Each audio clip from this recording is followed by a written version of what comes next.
আসসালামু আলাইকুম, সবাই কেমন আছেন? আজকে আমিও আল্লাহর রহমতে ভালো আছি। 7-8 দিন পরে আমরা আজ রোদ দেখতে পাইছি আমাদের গোপালগঞ্জ থেকে। তো ভালোই রোদ উঠছে। ছাদে আসলাম গোসল করে, চুল টুল শুকাতে, গায়ে একটু রোদ লাগাতে।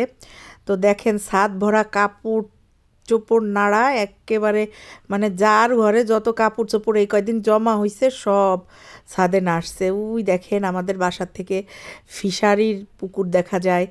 আর এখন চারিপাশে সবার গাঁদা ফুল গাছে ফুল ফুটছে প্রচুর পরিমাণ।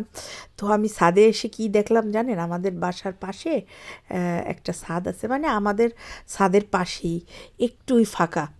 তো সেখানে লেবু হয়ে রইছে গাছে।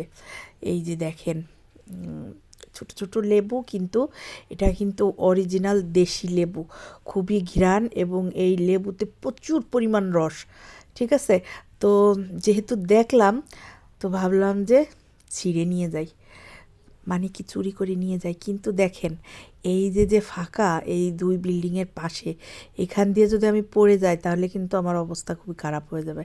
তারপরেও আমি লেবু চুরি করলাম, এই যে দুইটা টাস করে ছিঁড়ে ফেললাম।